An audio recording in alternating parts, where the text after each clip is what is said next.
ranked right next to each other in the World Championship Series. We are loaded in here on Coda in the top left position. From CJ Entis, we have Bjol. Lots of hype there, Nate. Yeah, Nate's I'm excited, man. Nate's ready for 8 best of 5, well, 7 left. 7 best of 5 of StarCraft 2. On the right bottom side of Coda, we of course looking at the main base of our Red Protoss player that is representing SK Telecom. It is Classic. And Nate, I am excited to watch this man in action today. I almost forgot that he made it into the top 4 of BlizzCon last year. I found it a very surprising result, because if I think of BlizzCon 2014, obviously you think of Live, you know, you think of some of the other guys that went far, I think of Tasia still, but I was like, yeah, that's right, Classic did make it into the semi-finals, and for some reason this guy, despite winning a GSL, despite winning an SSL, despite winning an IEM, he's still overlooked sometimes. And of course there are a couple diehard StarCraft fans out there right now that say, no, nobody overlooks Classic. Well, that's just not true, because he's not as popular as some of those other Protosses. Yeah, and especially when you consider that players like Bjol have been a nightmare throughout all the leagues this year, and even still people are going to come up with other names for Zerg players faster, like Life, who hasn't been as successful towards the tail end. So it's really both of these guys trying to reestablish the dominance, but also reminding everybody why they're here in the first place. Classic, I think he's just always been a fun player to watch, and I picked him to win this series because he really brought a lot of moxie in his series against Polt last year, who was the ZvP monster, and Classic just had the perfect craziness mixed into his play to deal with it. And I'm looking forward to seeing a little unusual play from Classic in this series. Yeah, the opening so far very standard. It was Nexus on the low ground into a gateway, so very economic opening for Classic. Even more economically focused was Bjol with his 2 hatcheries before the spawning pool. Now, you guys may think, is this going to be the opening they'll go for every single game? No, most likely not. These are actually 2 guys that switch it up. They don't go for the same openings 4 or 5 times in a row. I've went through a couple of the best of 3s, best of 5 recently. A lot of variation. There's a good chance we'll see some potential cannon rushes here. Classic is the type of guy, loves to open up with a Forge. If there is an opening to cannon rush, he'll gladly take it. He will do it. He will be that Protoss. Like Bjol said, he can be dishonorably, but he's also the type of guy that, alright, I went for a Forge, but you know, I don't think this is the best cannon scenario. Your drones are already here. I'll drop the pylon to fake you out, but I'll still play it, you know, macro focused. And I think that's going to be really cool, and I still think that's the right way to approach a PvZ matchup. Don't be too predictable, but that also goes for the Zerg. Yeah, I think that's one of the most important things about the Protoss in this top 16 in general. You look at a guy like Classic who can mix it up, but then you've still got guys like Parting and SOS, and that's, you know, if you're a Zerg player, those are one of the last people that you want to have to play because they are so good at playing standard, but the weird builds they throw in will almost always catch you off guard. For sure. Now the default thing to go to for Classic, doesn't really matter how he opens, is a Stargate follow-up. He won't do it probably every single game, but he loves his single Oracle into a bunch of sentries into 3 bases. Bjol on the other end, there was one trend in his playstyle a while ago. That is when these 2 guys went up against each other. This is going to be a quick Forge, by the way. A Forge before a Stargate. If he even makes a Stargate, maybe he won't. That would be a little bit surprising. There is something that Bjol really loved to do in the past, and that's something he did multiple games in a row against Classic when they played against each other a couple months. And that is that style of, I'm going up to 60, 65 drones. I'm going to drop all the tech, and then eventually I'll decide what I want to do, you know, if I want to make Hydras, if I want to make Roaches, or if I'm going to go to Mutalisk immediately. But that's something that is very risky against a play that is as decisive as Classic. If he sees an opening to win it, he will win it immediately. It is going to be the Stargate follow-up, by the way, but Nate, he went up to 3 bases of 1 gateway and a Forge before the Stargate. This is macro to the next level from Classic. I mean, we see the fast 3-base play from Zerg all the time, but Classic making a move like this, you're assuming that the Zerg hasn't followed up with a fast speed, won't have a quick push to deny this base, and there's nothing like that on the way because, as you said, Bjol is just droning up. But if Bjol still against this picks that middle of the road build, how bad is that for him? I mean, this is even a layer before a spawning pool, excuse me, before Zergling speed, if he's even going to research it. It doesn't have to be super bad for Bjol, but I do not think that this is the ideal scenario to bank up a bunch of resources and try to go for a meta switch. Something that Bjol loves, and I'm confident we're going to see it at least one time this series. But the way that he's doing this so far, Nate, I feel this is just lining up to be a very strong Zergling Hydra attack. attack. And I actually think that is extremely powerful because your layer is so quick, you know. He's getting a Roach Warren, but that could be a safety Roach Warren, you know, just in case. And I think that's very difficult to defend if you go up to 3 bases as quickly as Classic went, and you went for an Oracle. None of those things is very good against a quick Hydra attack. Yeah, I was going to ask, you know, is the follow-up that Classic needs to defend against a Ling Hydra type play, can he even get it in time, or is he too delayed by this tech that he's getting? I mean, it depends a lot on how much damage these Oracles will do, right? He's saving up Oracles. He's going to go for 2 Oracles, and there is not a single Spore Crawl on the map. Bio, you're playing so greedy right now. There we do see that Spire already, and he's getting +1 melee. And these Oracles, Nate, these Oracles are going to kill at least 10 drones, but I think it's going to be closer to 15 even. There is not a single Spore Crawl on the map. These are 2 Oracles. One of them has been banking up energy. Bjorn still doesn't know about this. This is a disastrous start for Bjorn. Yeah, here come the Oracles. They're going to swing right into that 3rd base mineral line. Immediately focus firings down the drones. The Spore Crawlers are on the way, but it's already a bit late. He sees the Spire at the same time, so if he looks back, he'll know what the tech follow-up is. 10, 11 drones killed. 1 Oracle does get picked off. I think that was the one with more energy as well. I think that was the first Oracle that died. This one doesn't have a whole lot of energy left, but it's still not. Oh my God, we're looking at close to 17, 18 drones. Well, good predictions, Roddy. Yeah. If this keeps up with your match picks, you got a good tournament ahead of you. We're on the right side, Nate. Don't worry about it. 16 drones. I'm very surprised that Bjorn can open up without Spore Crawlers, without scouting any sort of real tech against a player like Classic that goes, without exaggeration, Stargate in 80% of his PVZs. That is actually mind-boggling to me. Yeah, and I mean, the Spire is going to finish up, but he saw the Spire while it was building. Pathogen Gland starts up, so we could see Infestor play. Yeah, that is actually a cool thing, because Classic is known to be very ready for these, you know, these Muta transitions. So he's going to bank up a couple of Phoenixes. He's going to have 4 or 5 safety Phoenixes, as I like to call them, and then, of course, still make a bunch of Blink Stocks on the ground. What Bjorn is probably hoping for is that he can maybe land a Fungal on those Phoenixes, kill them, and then try to start base trading with +1 Zerglings and Mutalisk, even though he's going up to Hive now already. Okay, well that I'm very surprised by, because I think Classic will always attack before he has Ultras. Yes, it's going to be difficult for him to get that late game tech. We have the first 3 Infestors on the way, and as you mentioned, that Hive is still very far, which means Ultralisks are light years away at this point. Yeah, absolutely, man. This Queen ventured a little far off creep. Phoenix take advantage of that.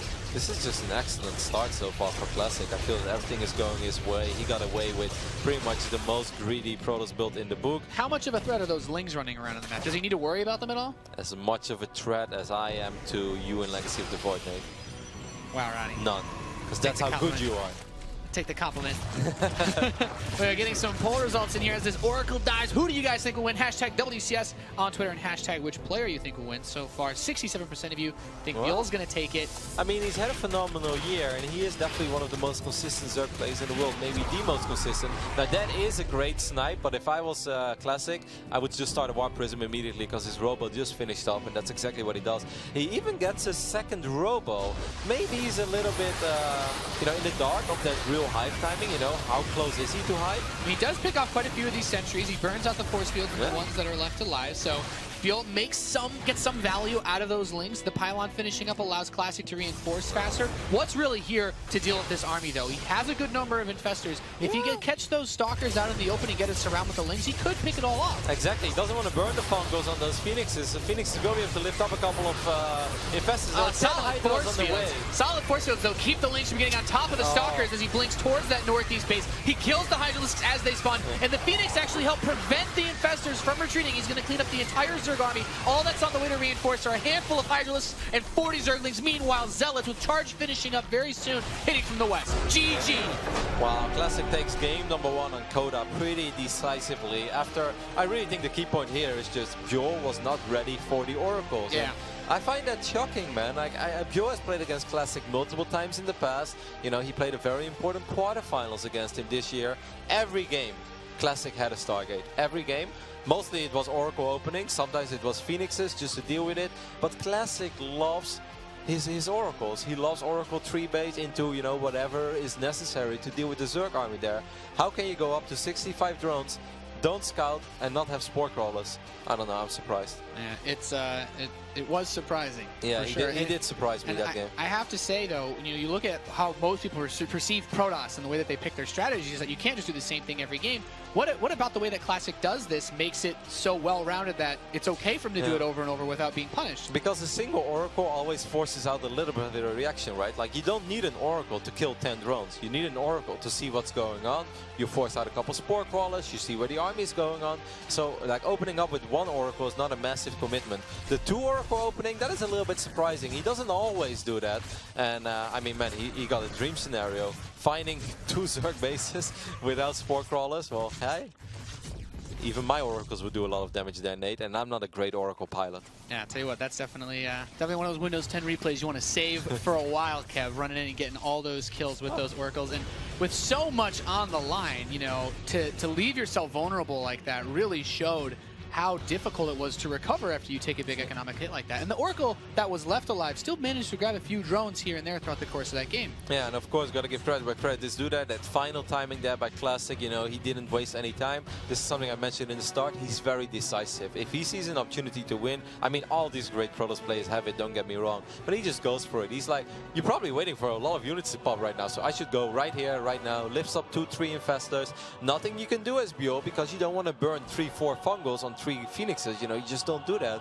So he was forced to wait. He lost an Infestor, and then he didn't get the Fungus he was hoping for. The 10 Hydras could have been enough if they all came from the same time at the same place, but that didn't happen. The 4 or 5 Hydras got picked off immediately, and well, that's game number 1. We're getting ready for game number 2. That's right. We're going to go into Cactus Valley for map number 2. In the northwest position, spawning as the blue Zerg player, we have Bjol. Gonna have to bounce back. Is 0-7 right now in his career against his opponent that is spawning on the left bottom side of Cactus Valley. He's representing SK Telecom. It is Classic. And showing the strength in that Chin Foundation with the solid game 1 pickup, Roddy.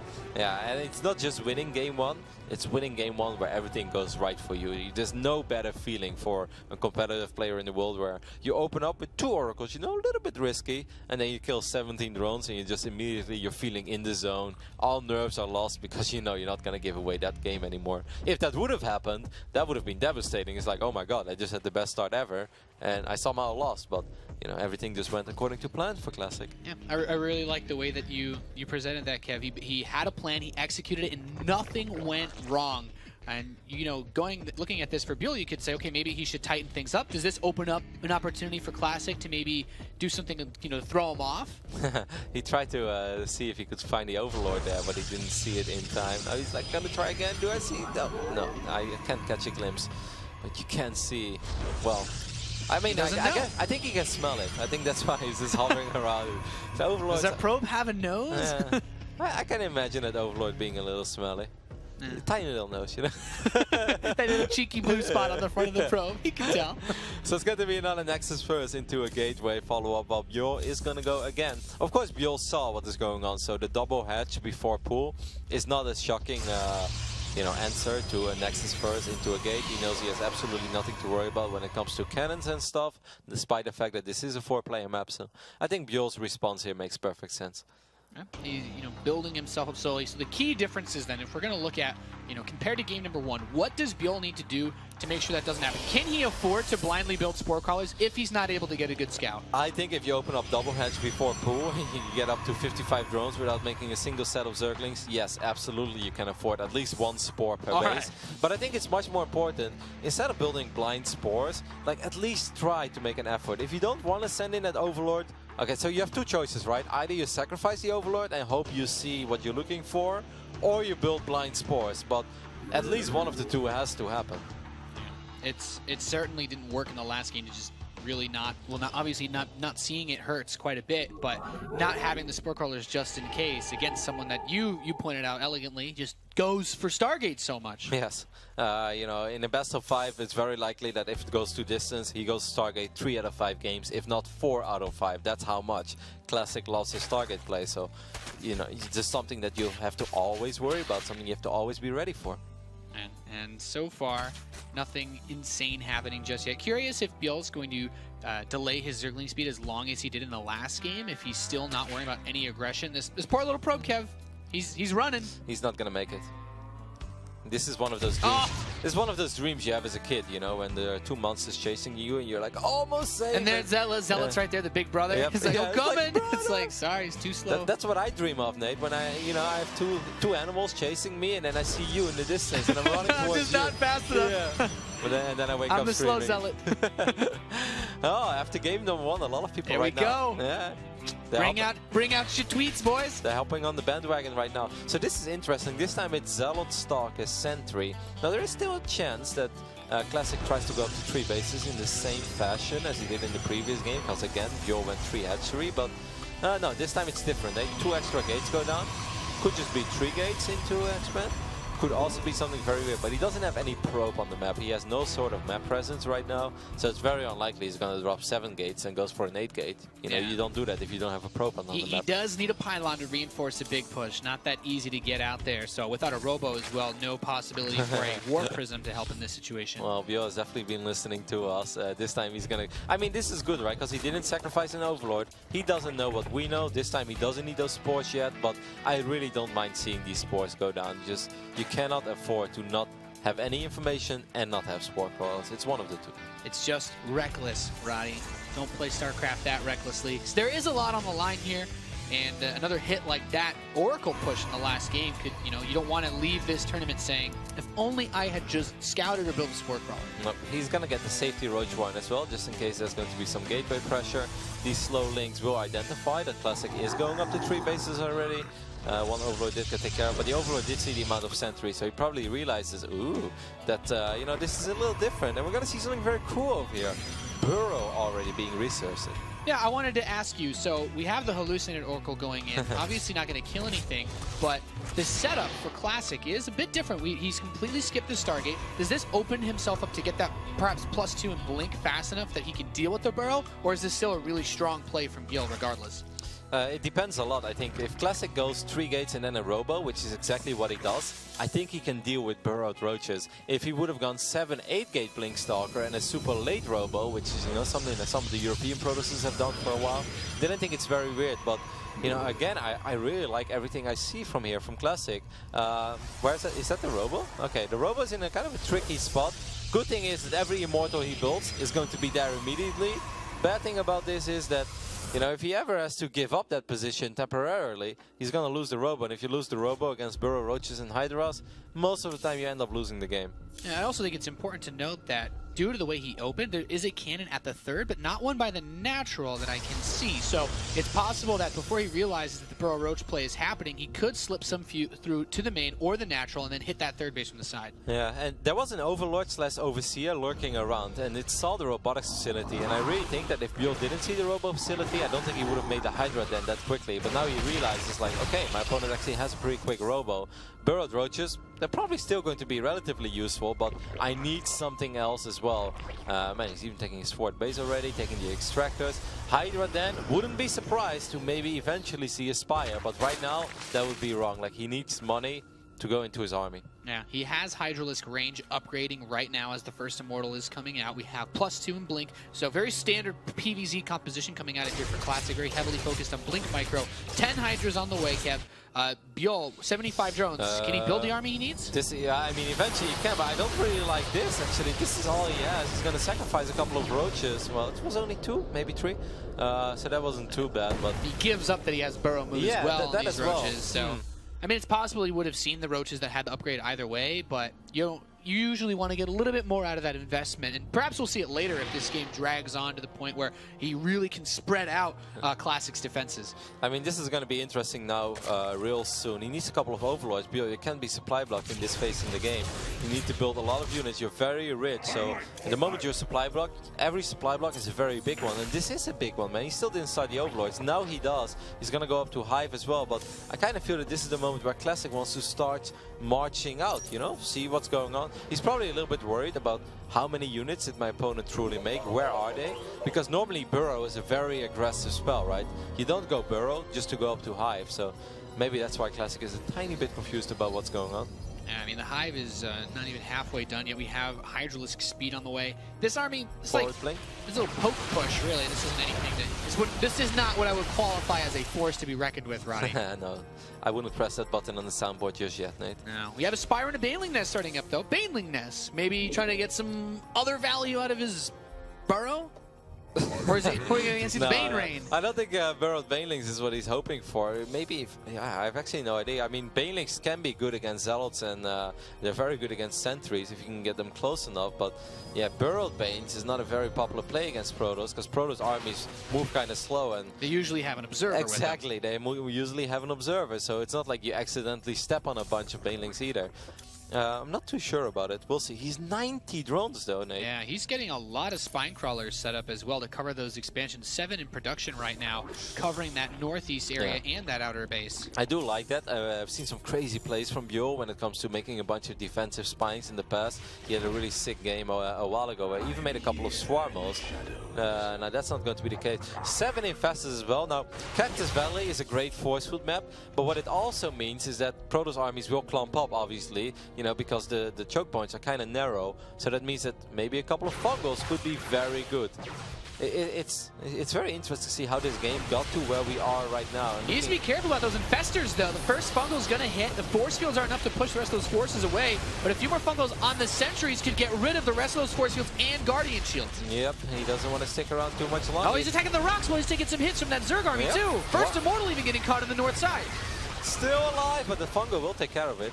Fungal should take care of the Immortal. Now a lot more stocks coming in from the south side as well. The Spinecrawl is still helping out so much though. A really sloppy engagement so far, kind of going weird both ways here, but Classic continues to push forward. The aggressive Blink, Blinding Cloud right on top of all those stalkers as they're fungled. A second fungal is going to hit. None of this army is firing. The Immortals move in now as the Blinding Cloud wears away, but those Spinecrawlers are also throwing a lot of extra power into this fight. No more fungals, but the drones are going to come out. The third base mineral line. Few more Lings are going to pour out, but it seems like Classic might have too much, Roddy. Yeah, there's just not enough units over here for Bjorn. He has a lot of production. He still has a lot of money as well. 11 on minerals, but Classic, no time to waste, goes up 2-0 in this series, where the first attack just ends it. Man, that takes a lot of confidence, knowing that he can push into a choke point versus infestors and blinding clouds and spine crawlers with queens prepared to go for defensive transfuses. That's like an ideal setup defensively for a Zerg player, and Classic just abused him. Yep, Classic just with a relentless attack there, and I think Bjorn was a little too indecisive. I mean, he made his Spire. Did we ever see a unit out of it? No. He made a Baneling Nest. Did we ever see a unit out of it? No. He went up too high. What did he get out of that? 1 Blinding Cloud. Like, that's a lot of things piling up. And then let's not forget, he also had 1100 resources in the bank during that final fight. You know, he really has to make up his mind, and he needs a better game plan. Even Burrow, you know, another investment. What did he get out of it, Nate? I mean, maybe if he wouldn't have seen the robo that quick, he would have actually wanted to make a lot more roaches, but it just seems that Bjorn is getting, you know, the worst end out of all these minor, not even engagement, but sort of strategic traits. I also feel like this comes down as we get ready to move on to Terraform from F3. This comes down to what you were telling me in Game 1 about how Bjorn sometimes makes he kind of all over the place with his tech, but he's not as decisive. And Classic was very decisive. I mean, that push, if that wasn't decisive, I don't know what is. He pushed straight into that, knowing he had enough to win, because Bjorn was fumbling over his tech. He had so many options available, but didn't commit hard enough to any one option that he had enough to actually survive. And Classic showed a lot of heart and commitment in his push over there as well. The sentries got fungled. A lot of pros players they panic a little bit, you know. It's like, oh, couple chain fungals, maybe I should recall. No, he's like, no. These units are going to be less valuable later on. I don't want to give my opponent time. He's probably very rich. You know, I'm just going to stick it out and see how I do. And it was enough. I do feel that if they would play that game again, I think Bjorn can defend there if he spends his resources a little smarter and a little better. And let's not forget, Classic again having the upper hand in mind games. 3 spores going down. This time he didn't need them. Game number 1 he didn't need them. He didn't have them. These are all small things that do really add up. Yeah, and this guy in the bottom right of Terraform has had a rough series. Can he steer things back in control? It's CJ Ensis' Bjorn. Tough start to this series. Little in control shout out there. I like it. Yeah, a good one. You know. On the left top side of Terraform, we're looking at the main base of our red Protoss player. He made it to top 4 BlizzCon last year and wants to do it again. It is Classic. this guy, Nate, just does not stop winning. Had a great year. He said, I think this was an okay year for me. No Classic, it was a great year. You won the Intel 3 Masters in Shenzhen. You won an SSL in a final against a Terran player that looked like he was invincible in TVP. This was more than an okay year, Classic. This was a great year, but of course he would like to have that crowning achievement of maybe making it to the final of BlizzCon or even go all the way. Yeah, it certainly isn't going to get any easier moving forward with guys like CJ Hero waiting in Wake, and quite a few other very strong PvP players, but he still has to finish off Buell if he wants to make it out of here. He's in a very comfortable position, Kev. Does he need to just play his straight-up normal game? Is it worth trying to hide anything at this point? I mean, he's going to switch it up a little bit. That's what I said, right? Like, Classic is not a guy that goes Nexus first 5 times in a row and followed up with a Gateway. This time it's going to be Gateway first on the low ground. Also doing that little fake cannon rush thing. You know, there's a lot of resources that are being wasted right now. Won't be surprised if he... I think he will cancel it this time because he knows the Overlord is close, yeah. Sometimes he lets it finish if the Overlord can't see if there is a forge or not, but obviously Terraform 2-player map Classic knows that Bjorn will get that information. But still, you know, that was a good trade. 25 resources against 4 drones, not mining for 45 seconds. Yeah. I always sign for that. He managed to bait him in it. This is also a really cool way to do it as well because you're not just throwing a different build, you're making him think he might be cheesing you. And if you're down 0-2 and you think you're getting cheesed, that's where that pressure can really start to mount. You're like, oh goodness, is this how it's going to end? Yep, this time it's going to be a spawning pool follow-up as well. Could be for multiple reasons. A, he may have been worried about that cannon rise being real, and B, eventually the Overlord did see that there was a gateway as well, and if you go hatch pool and they chrono boost out the first zealot and run it across the map, that can be very annoying to deal with. Yeah, so already Bjorn's kind of been thrown off of that normal track that we've seen him go for time and time again. Also, of course, noting that a lot of Zerg players usually like to, we've seen this year at least, try to make plays off of the gold base, but Bjorn's been kind of funneled into this very normal Zerg opening, and with the confidence that Classic has shown and his decisiveness, I feel like this is another reasonable start for him. Yeah, and let's not forget, throughout their careers right now, Classic is 8-0 against Bjorn. I know Bjorn is one of the absolute best Zerg players in the world, and his results have been, you know, representing what the best Zerg player in the world will do, but most of those really impressive wins and victories came against non-Protoss players. He won a couple of series though. He won a very close and amazing series against Deer, where the final game was actually played on Terraform. So he has done it before, but I feel a lot of the other victories over Protoss often came down to him running links by, you know, him getting away with something, an opponent not being ready for Mutalisk and stuff like that. Players like Classic, you know, at BlizzCon right now the overall level is so high, it's very hard to rely on, you know, you're on unforced error, so to speak, hoping that my opponent doesn't have a zealot in hold position and stuff. You can't really rely on that. So if you want to win, you know, ZvPs in these against these world-class Protosses, it pretty much has to be very straight up, very straightforward, and that is the one thing that Bjorn hasn't been very convincing in throughout this year. And it's certainly showing now, and you have to think it's so much pressure to win 3 maps in a row. That poll getting a little bit closer. I was thinking it might run away in Classic's favor. I would have expected it to be 80% of Classic by now, but guys, it was kind of 80% Classic all the way. When Roddy and Nathanius and Apollo vote for Classic, yeah, those are the guys to go with. Yeah, there's no question. Doesn't even need to be restated. Completely agree. Just drones on the way for Bjorn. So are we going to see him go for that myriad of tech options like he's shown so far in this series, or is he going to stick to something now? Does he realize what's costing him these games yet, or?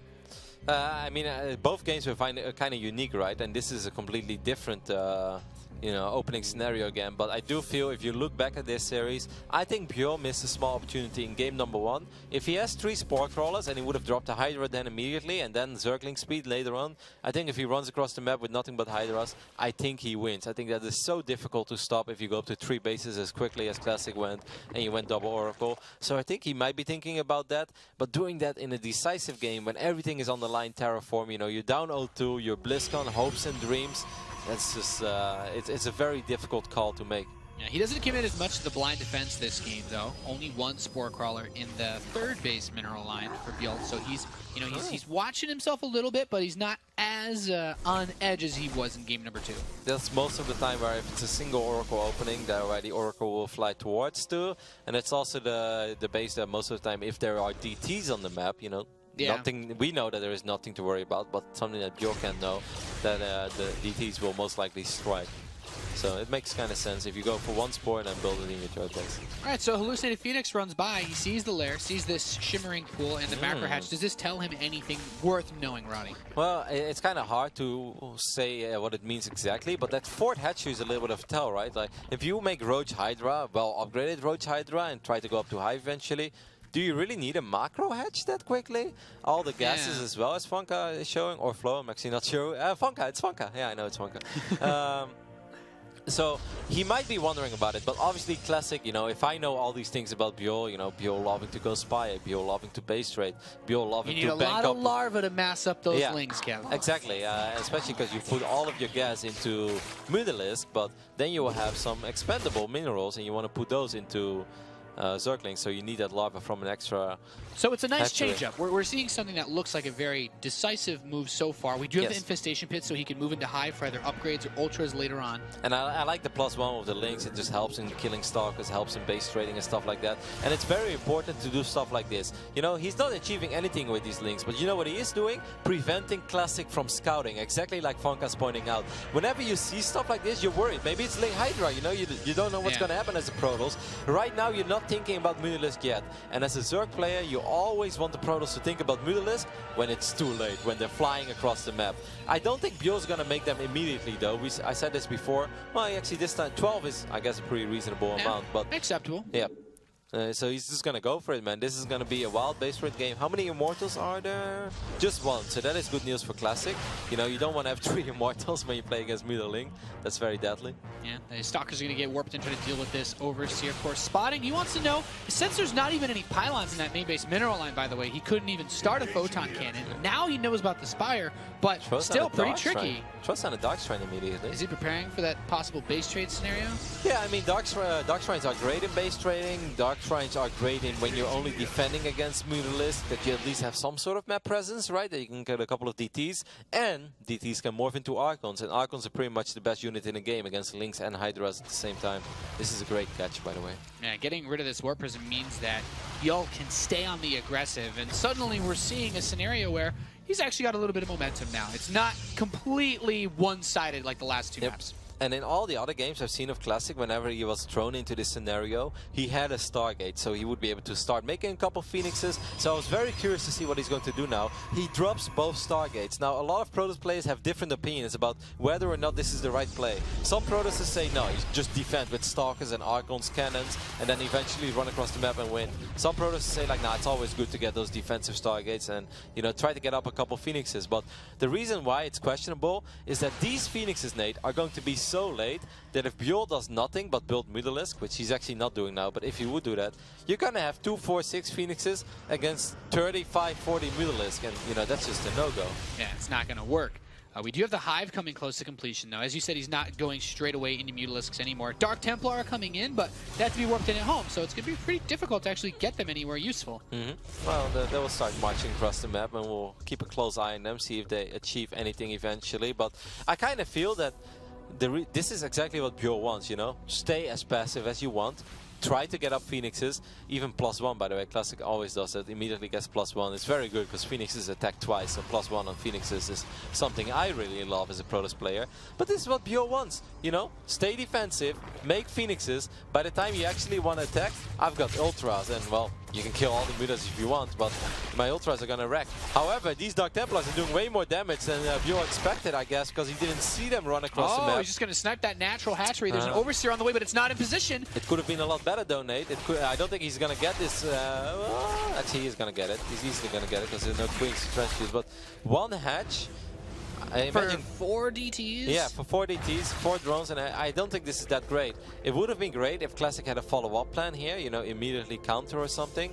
But that's not really the case either. He could have killed the Ultralisk Cavern, because I believe it's exactly, it's right there. I think that would have been a sicker snipe. Delaying those Ultras, I think that would be very, very useful. Okay. That's a really good point. That's a really good point. The Ultralisk tech would have been set so far back because you need the upgrades from the Ultralisk Cavern as well. Yep. And look, okay, this is kind of sloppy. A couple of free Overlords. It's very satisfying as a Protoss player to kill Overlords with Phoenixes, Nate. It's actually the most satisfying thing in the game. That's I actually do quite enjoy that quite a bit. Couple spines go down, but you know, by the time that Classic is going to have all these Phoenixes, like I said, these Mutas, they'll just be sacrificed, man. They'll be sacrificed for the greater good. 17 Mutas, they may not have killed a whole lot, but they bought all the time in the world. It's 4 base against 3. It's Ultralist tech against... It was a single Robo. Now I think the second Robo has finished up just barely. Yep. But, you know... I kind of like this for Bio. I think this has been a very good game of Bio. If he loses this, Nate, I'd be a little bit surprised because I really felt that this game, other than those DTs killing the hatch that maybe shouldn't have happened, I feel everything went exactly the way that he would have loved to see it happen. And this is exactly what he needs to keep his BlizzCon dreams alive here at the Global Finals. That Zealot, no, his shoulder's not quite broad enough. Few Lings do slip by. I love this. Picks up his own Immortal just to make sure it can't get targeted. Those Immortals are so crucial for destroying these Ultralisks. Indeed, very smart move. It wouldn't have died against the next 3 wave or 4 of Lings Lings is coming up too. As he recloses the wall, he's going to take some hits at this gold base. Bjorl's trying to run by again. That Zealot, he's been put in the right position, but there's a lot of Lings. Yeah, and there is an Immortal this time behind it as well. And even though Immortals are not great against Lings, if only 1 Ling at a time can attack a Zealot, you know, it helps out. It adds up. But it's okay for Bjorl. He's getting rid of it. He's getting rid of a couple of these Lings. He's gonna get his Greatest Spire as well. Yeah, Classic is so sick, by the way. He has like a 3rd sense for knowing when to play against Broodlords. He always gets the Fleet Beacon. Let's not forget, he already has +1. So if he gets a couple of Tempests out as well, you know, Tempests are very good. Obviously, it's very key for Bjorl to hit as hard and quick as possible. When the Tempest count is only at 3 at best, you know, no more than 3, and then maybe you can abduct 1 Tempest, and you know, for 2 Tempests to kill 5 or 6 Broodlords takes forever. Yeah.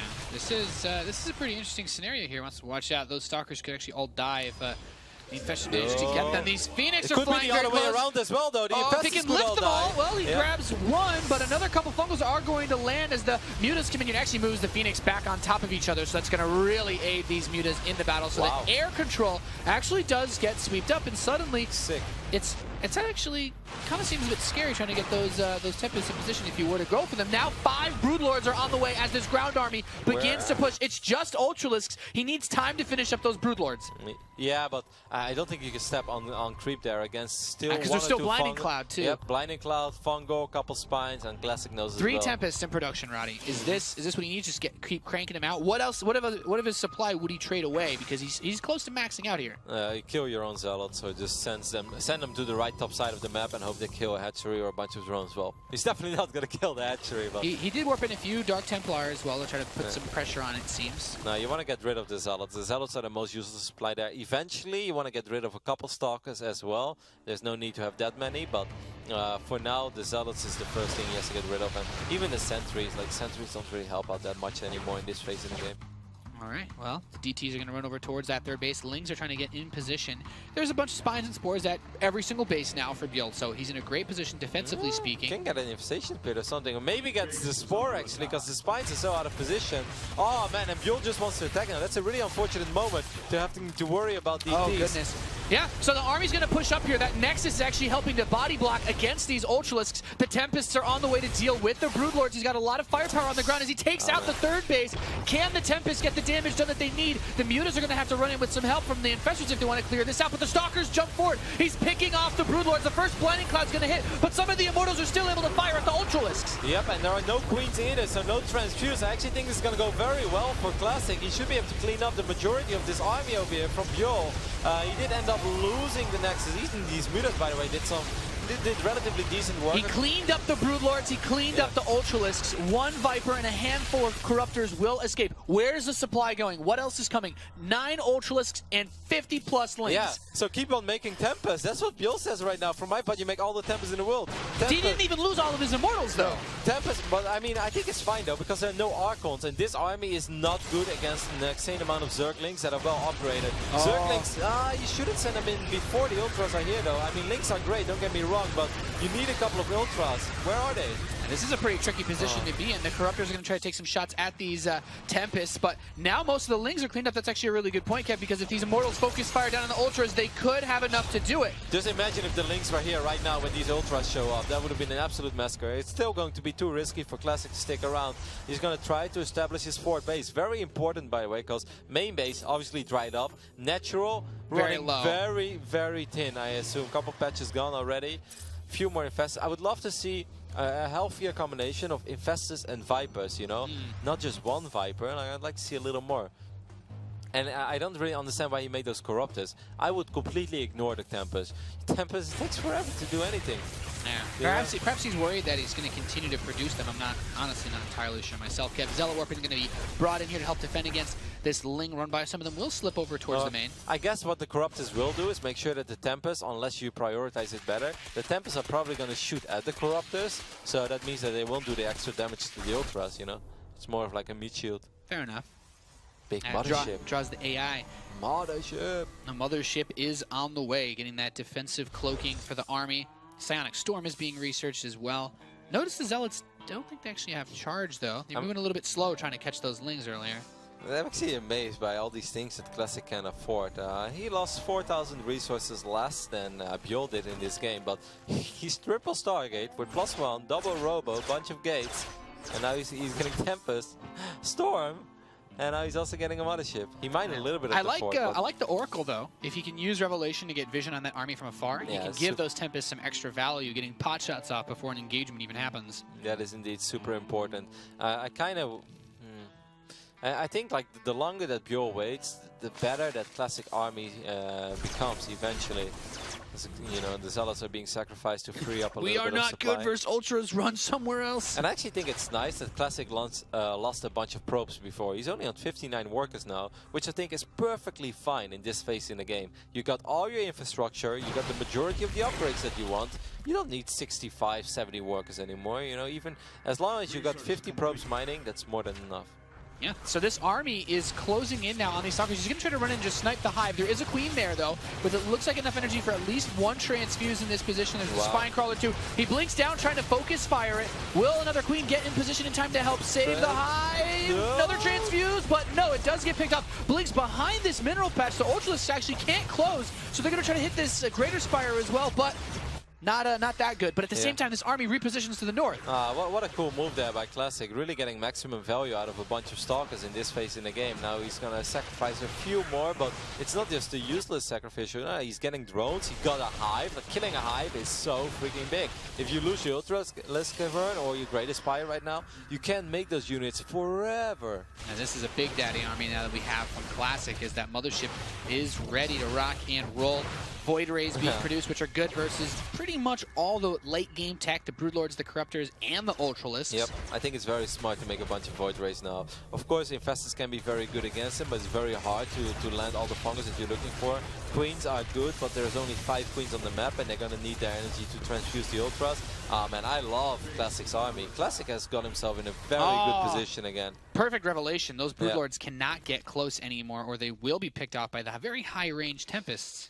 You know, if I was Bjol, eventually I'd be looking for a fight, but I have no idea what to remax on. I think it's always very, very tempting to remax on Mutalisk, but against the guy that has 4 Stargates and +2, do you really want to remax on Mutalisk? That's risky. First Storms are going to get thrown out as the Corruptors try to move in on these Tempests. That defensive cloak from the Mothership makes it so easy to retreat in this position, and the Tempests, they can just shoot from so far away. He has vision of the Broodlords. Yep, and he has +1, and he has plenty of Tempests as well. I don't think it was that smart to make that many Broodlords against somebody who has so many Tempests already, and has excellent upgrades as well. All these Queens right now, Nate, those Queens are not going to make it home safe, so that's very frustrating.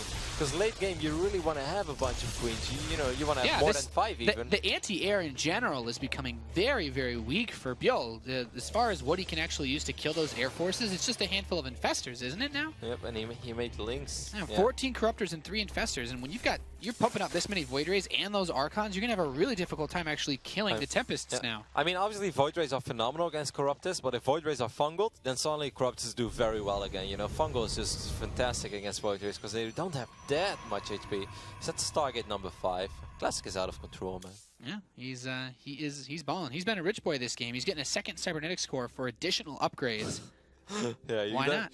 I mean, like, if I was Classic right now, I'd be looking at this game, and you always want to ask yourself, when you like your position, what can I still lose to? Now, this game is kind of close. Links are running by everywhere, by the way, even in the natural as well, so that's kind of cool. That's very frustrating. You don't want to lose expensive tech, and these Lings, they've got max upgrade, so they actually do a lot of damage. Yeah. Yeah, they come in. Defensive DTs are actually going to help to mop this up, but you know, a few pros lost here and there. Not the biggest of deals for Classic, but Biol still has a lot of resources, like you said. Yeah, but that's the thing. Like, I would be asking myself, what can I still lose to if I'm Classic right now? And I would say, okay, my army is very big, very hard hitting, but it's pretty slow. So yeah, if he remaxes on 50 Mutalisk, I could potentially lose to that. So just make sure that you have enough Stargates, you have all the upgrades in the world, and if you make 5 Phoenixes at a time, then all you need is 3 cycles. You have 15 Phoenixes, and you know that is enough against any amount of Mutalisk. I love this resource dump, building out all these photon cannons so that he can slowly push. He doesn't want to play the turtle game forever. He's saying, I'm going to bring this battle to you one way or another. This is kind of like a Mech TVZ, but then it's Pros versus... Yeah, man. Where's what takes at? I'm sure that a couple of these Pros units are considered to be mechanical, right? You know, like a Flying Tempest. all I'm waiting for now are some birds, that's all. Waiting for my Ravens. A few Stalkers here will get killed out for a Spine Crawler, but not the biggest of deals right now for Classic. So something that Biol has been getting a lot better at over the last few months, which I really think is a huge reason why he's been more successful as a pro gamer, is his ability to handle all the late game spellcasters, to handle the Infestors, handle Queens, handle Vipers. I think it's something that sometimes looks easy, but is maybe even the most difficult thing in StarCraft 2. To be able to get all those spells off at the right time, at the right place, make sure you don't lose them, is something that's very, very, very difficult to do. I think Biol has been getting a lot better at it. This is so good, though. He has this huge army putting all this pressure and at the same time sends the DTs up. A bunch of Changeling Zealots are going to come in here, maybe block some pathing, but I think it actually could hurt the Ultras more than help.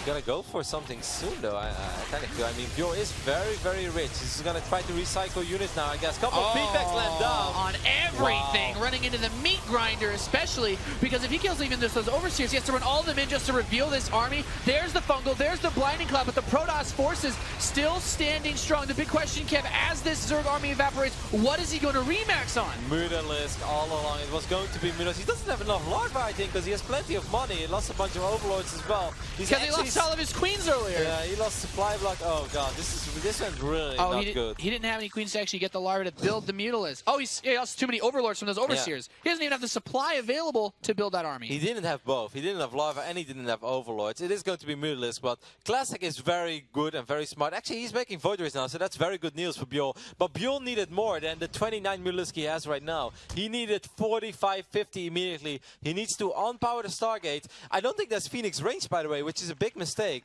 Yeah, there is no Phoenix range. I'm very shocked by it. Now Classic realizes, like, oh my god, you're going for Phoenixes? You're probably not even going to kill the Fleet Beacon, Nate, because you expect your opponent to have Phoenix range.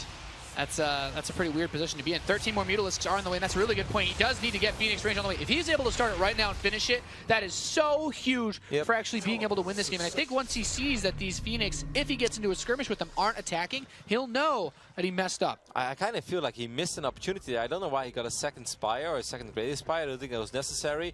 Imagine if all those resources would have just gone. Oh, he's going to kill the Fleet Beacon. Okay. That's so big. Really smart play there, denying the ability to get that Phoenix range upgrade. He doesn't know that, though, but he's going to see it real soon. He's like, shouldn't your Phoenixes be annoying already, even when you have 3 or 4?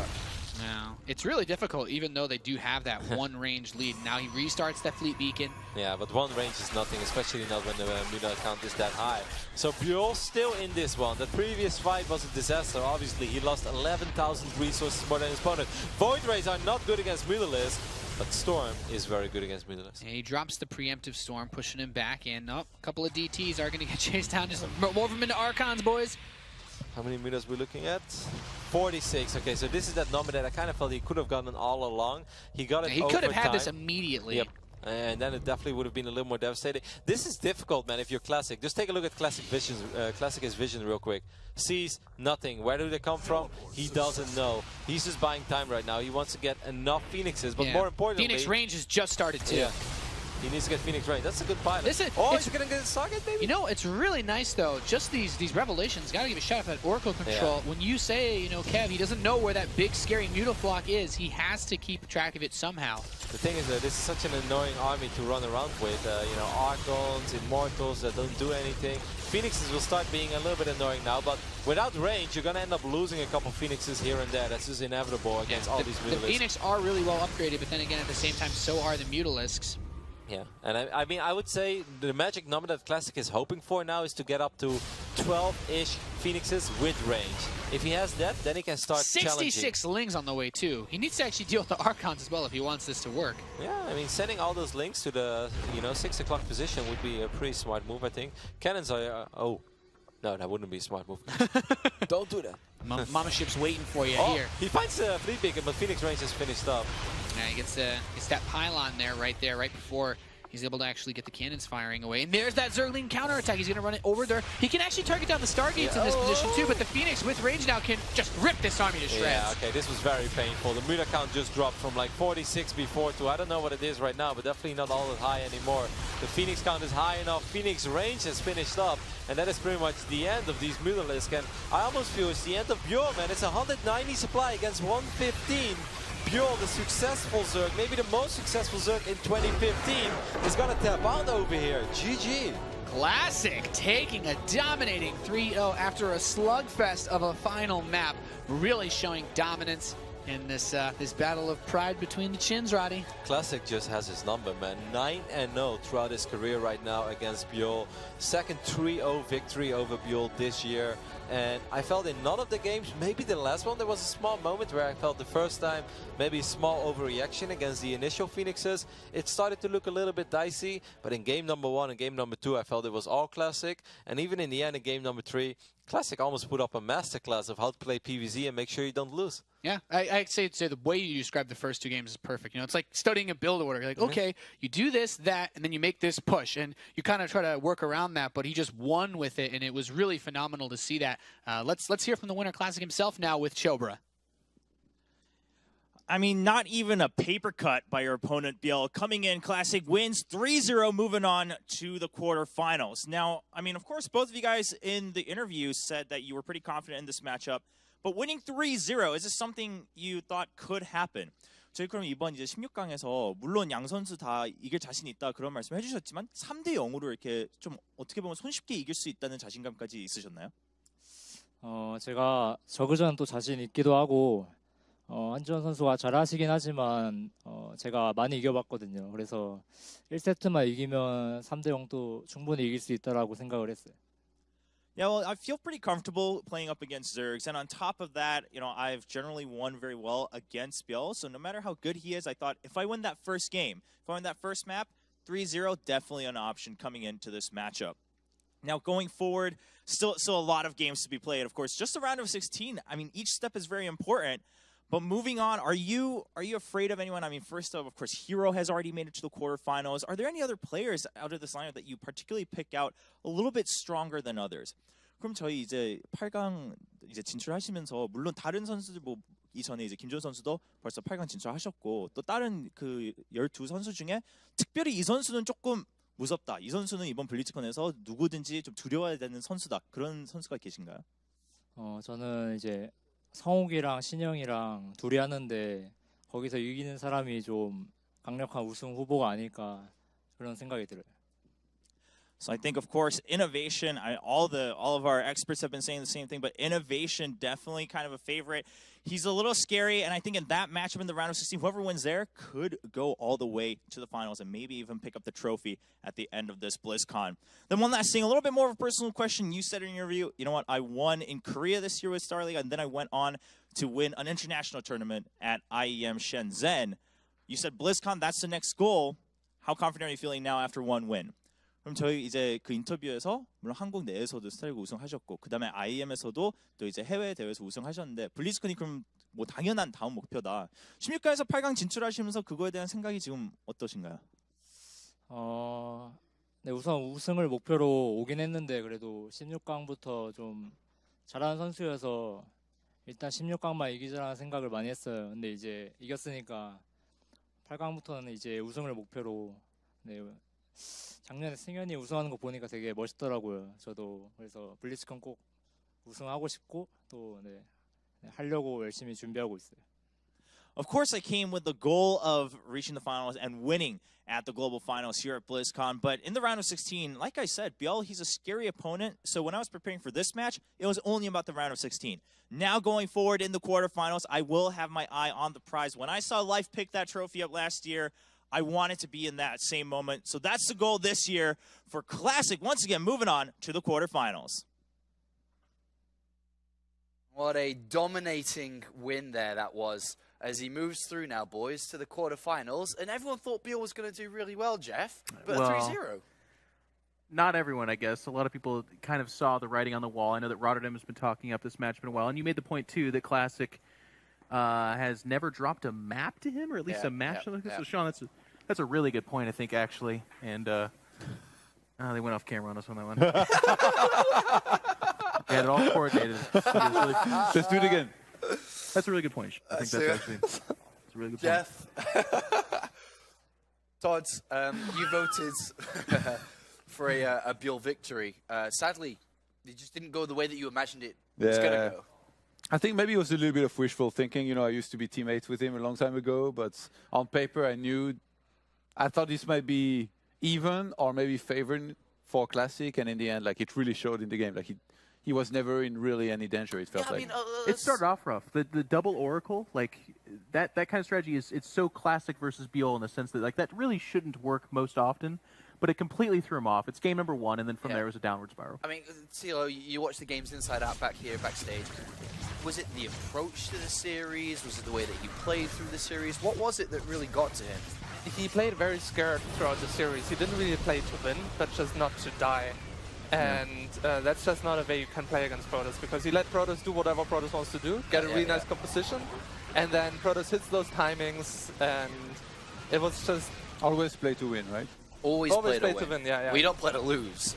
Right. So that's what I did wrong over all those years. Dang it.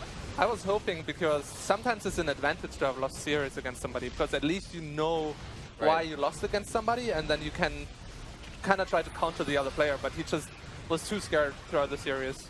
You know, this is the unit composition didn't make much sense to me. Why the Infestors for the first 2 games, Dario? Like, I feel like they were such a strange read against what he was facing. Like, what do you think he was thinking? Why did he do it? I felt the Infestors were almost like, oh, well, I made units that are not ideal in this situation, and then I want to try to get an edge by maybe getting like insane fungals, but we haven't seen that in some years.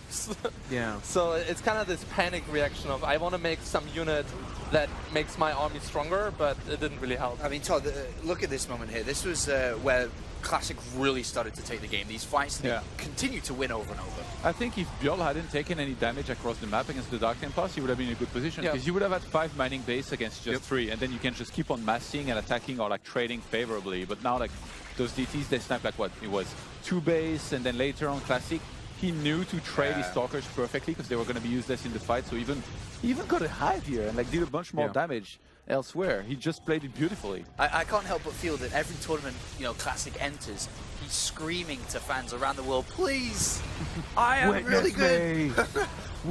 take notice of me. I'm one of the best Protoss players in the world. And learn to love that Shin, because I'll be here forever. It's going to have to be another series, though. This was very kind of funny to his name. He manhandled Beal so hard in the stage that people are going to be like, okay, next one. And if he does it the next level, I feel like maybe that's the one, because now there's not going to be as many mismatches this way, I feel like. It's starting to get to the real gravy. And this was very one-sided, but at the same time, again, it wasn't beautiful games, you know? It's not a series people are really going to remember. It's a great result, obviously. Well, if you're Protoss and you're looking for builds against Zerg, maybe you'll remember them and take some notes. But as a whole as well, Protoss, I think, has been doing pretty well against Zerg as of late. And as of late, yeah. Well, not in Legacy of the Void, where you dominate. Yeah, I think Classic here, definitely went into this match with the right mindset as opposed to Bjorn, and in the end he comes out on top. God, you keep saying in the end, and I'm waiting for it. I'm waiting for you to. I don't know. It will to stay away from them. Take it. Well, what are you talking about? It's this band. They're going to be playing at BlizzCon. I believe they're called My Chemical Romance. It's going to be amazing. Cannot wait. But to your point, I almost kissed so many girls today. To your point that you all said, coming into the next one, I mean, we've now got Hero versus Classic in the quarterfinals. If Classic beats Hero there, people will take notice. They have to. I mean, you have to. Yeah, you have to. It's a massive victory. And that's what's cool about BlizzCon too. Is this is a tournament where people can make their name. I mean, we've already seen a couple guys scratched off, so it's not going to be for them. But Classic, I mean, even in his interviews, like, the foreign fans call me Chin Toss, and then there was like, we laughed, but there was no after that. I want there to be an after that. It's like, now call me champion or something, something cool like that. And he's got a chance. He's going deeper. All right. Well, thank you very much, gentlemen. Do make sure to # WCS and join us on social media. and hopefully continue throughout the day, and also joining us next weekend when we do make our trip to BlizzCon in hope to watch Linkin Park play live. We'll see if we can get some free time. I know you're a big fan. Huge fan. Huge fan. You listen to all their. I've watched your stream. You play them quite a bit. But thank you very much for tuning in. We are going to go to a very, very quick break. And when we return, it's going to be our next match. It's SK Telecom versus KT in Innovation versus Zest.